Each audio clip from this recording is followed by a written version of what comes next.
I'm really sick. I've been sick, I think, since since September. It's January now, the end of January. Just on and off. My whole family has been. And so here's some intake of what I think is going on with sickness. Everybody seems to have it. It's definitely in the throat chakra, you know.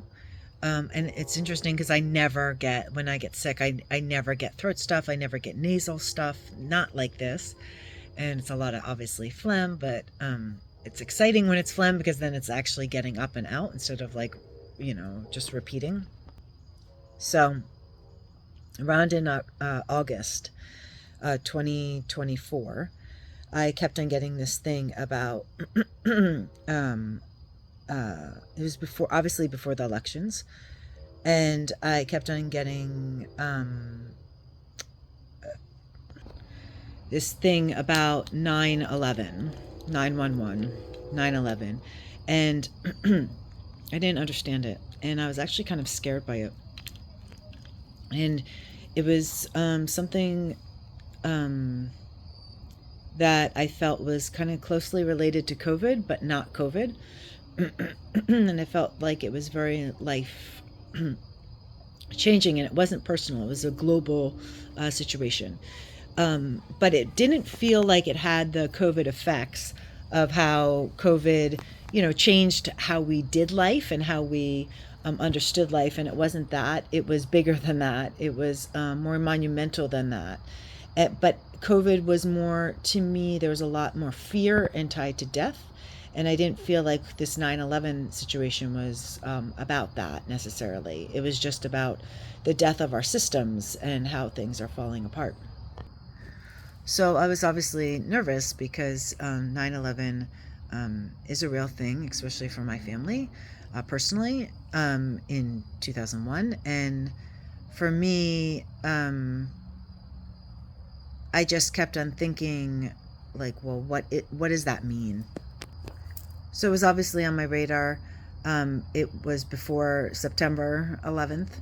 And I didn't think that it was a physical, destruction like that or stuff like that. But I definitely felt like it was it's almost like a COVID mixed with a physical ... So I did my migration from Alaska to Florida that I have to do each year. And when I came to Florida, I then happened to mention to a friend of mine who I work with. And she was actually very excited when we were talking about this because she's like, you won't believe it. She's like, I've been getting 911. She's like, I've been seeing it. It's been popping up. I don't understand what it means. So we're like freaking out talking about this together, of basically comparing notes. We're still in the dark at this point. This is I guess it was already, when we were talking about it, was towards the end of September. So obviously 9/11 already passed. But she said it was just like, it's almost like ominous. I can't think of the word right now. So that was coming up. Now jump ahead a couple months.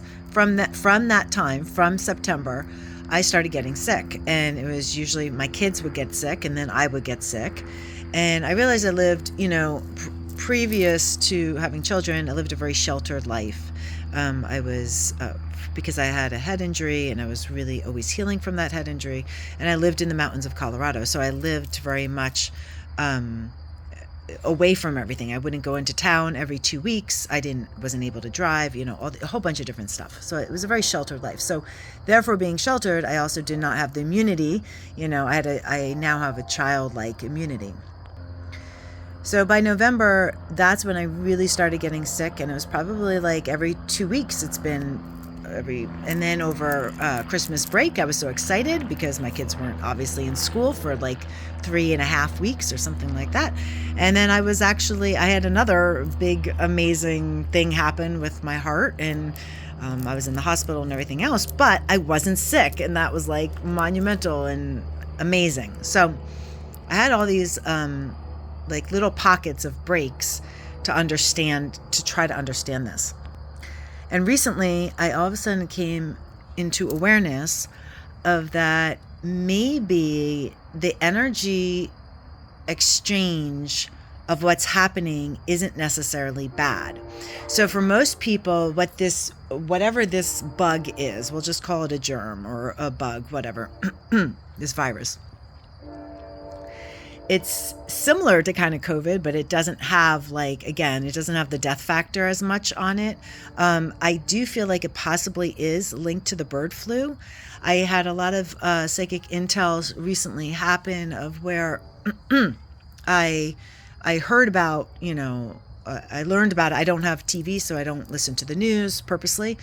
I literally have static, and I don't get my information that way. So when I do get information online, I'm obviously always researching it. And this thing that I got online, somebody talking about it was actually talking about the bird flu that's happening, I get a really sick feeling. When I get a really sick feeling like that, it's not, purposeful. It's just that, meaning it's not meant to attack me or anything like that. It's an awareness of I really need to pay attention to this. So then I started to get a whole bunch of downloads when it was happening. And I got the download that we do have to start actually really paying attention.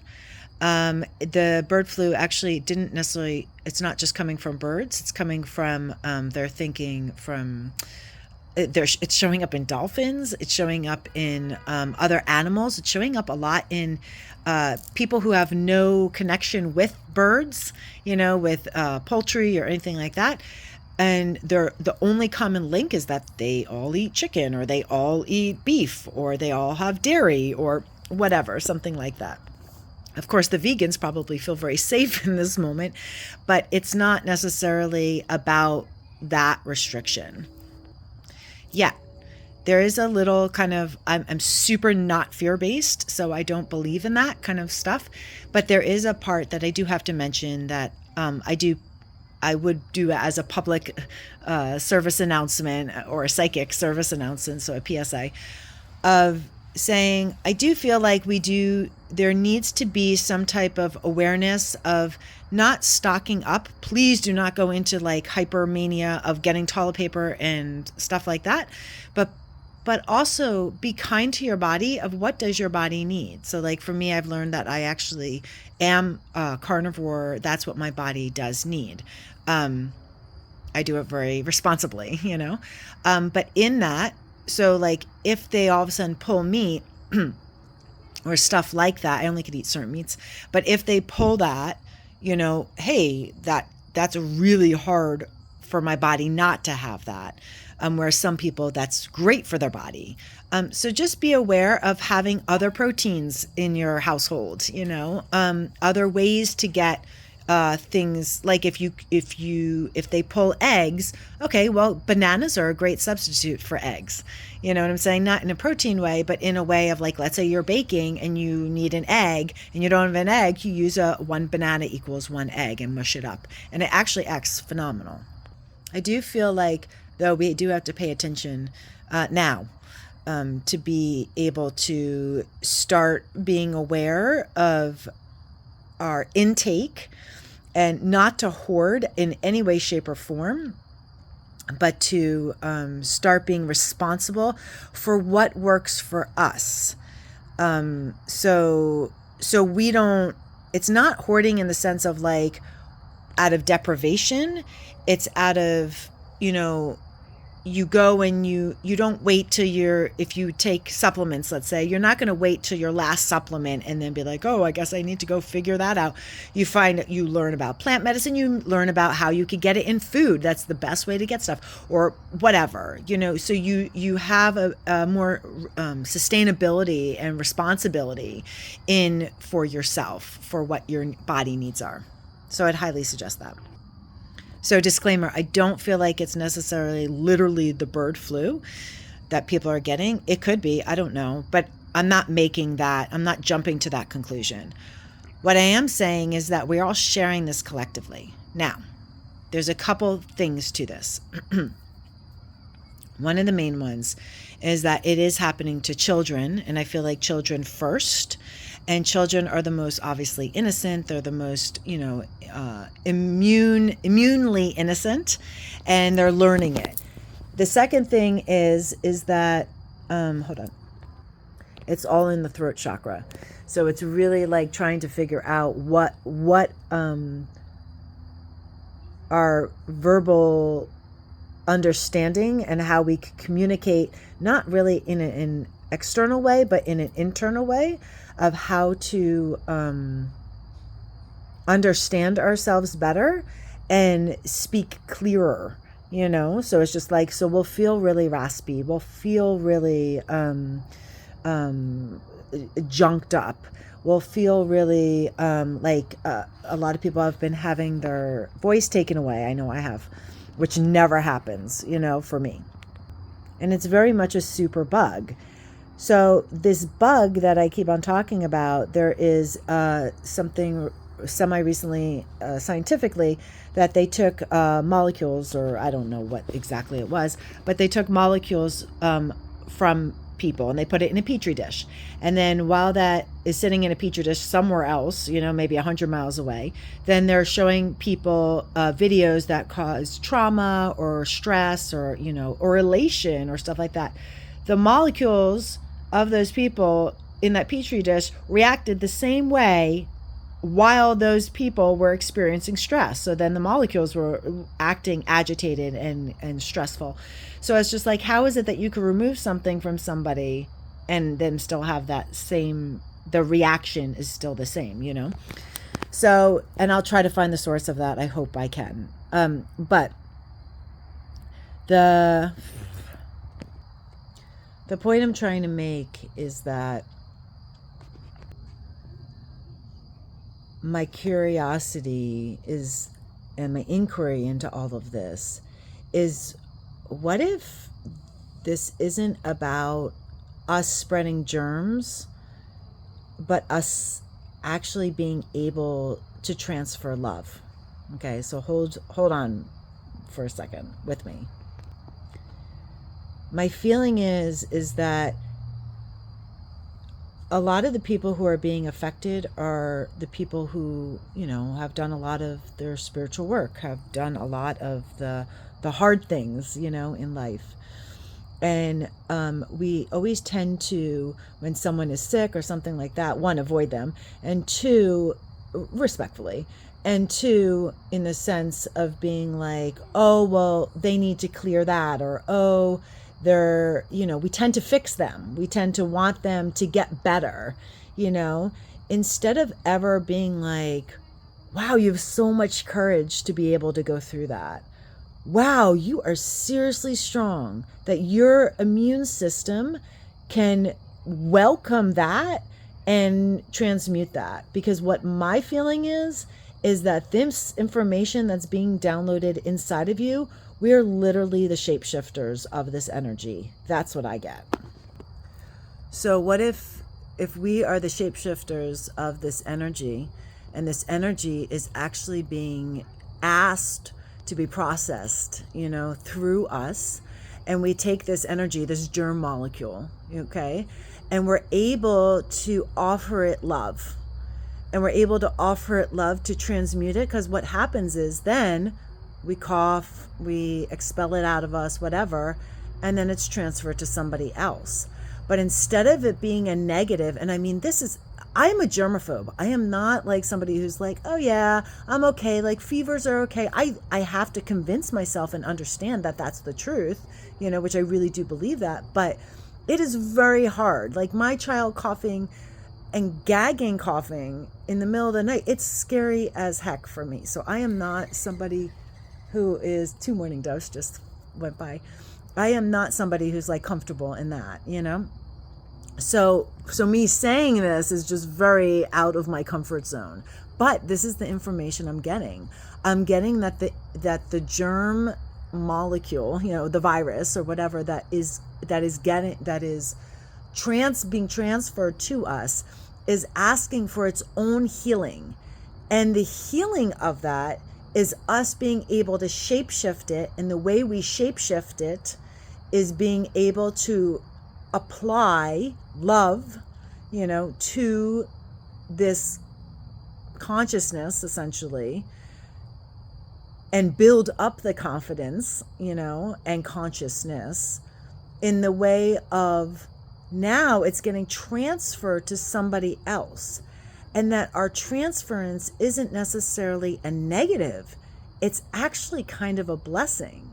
It's like being able to have a love pill and being able to share that love pill. And it's like, oh, it's going to not destroy, but disassemble. It's kind of like the Tower card of like being able to let everything fall. So government's falling apart, our systems are falling apart, our school systems are falling, the financials are falling apart. All these things are really falling apart. Housing, is falling apart. All these crises, and obviously the planet and stuff like that. But they're falling apart, not just in the sense of suffering or even rebuilding. It's like being able to shape shift a different identity. And then in that we transfer, we're able to hold something that's so wicked, you know what I'm saying? Something that's so cruel, what appears so cruel and terrible. And like maybe actually as a mushroom, as if we are the mushrooms, and being able not to remove it from society, but shift its consciousness. Okay, that it could actually offer us a higher way of I keep on getting a highway of divine connection. So now we're spreading it because everybody's got this bug. Whatever this is, I cannot tell you how many people have this. And it's like spreading like wildfire. But the weird part is it's not rendering us completely unable. So in COVID, you are down and out. It is really like you are in hospital territory, or just like you're in isolation and you don't want to be. I could still do things, you know what I'm saying, even if I feel horrid, but it's, even though my kids had 103 fever, you know what I'm saying? So but there's something that's happening that's being transferred, and I feel like it's a shape-shifting situation of where you take it, you shape-shift it, you're able to bless it and own it and offer it consciousness through fear, in the midst of fear, and then it leaves, but it's like leaving as if it's blessing, it's like we're able to be like better because of it, in that way. So what I would invite you to do is welcome it. And if it wants to pause you, let it pause you. We've learned this enough times of where so much happens. There's so much grace that happens, and so many serendipitous moments that happen when we really allow the energy to stop pushing the energy in the direction of want, and instead of wanting what's showing up. And, I'm human just like everybody else. Of course, I'm that way too. But I definitely feel like what I've been working with and having it stall and delay and so forth, for some reason, I haven't been fighting it this time. And I've actually been embracing it and loving it. Because I've given up so much of it. Like, it's just like, I can't fight that anymore. So I would definitely, sorry, my face is red because of the candles going right now, because I'm outside, but I would definitely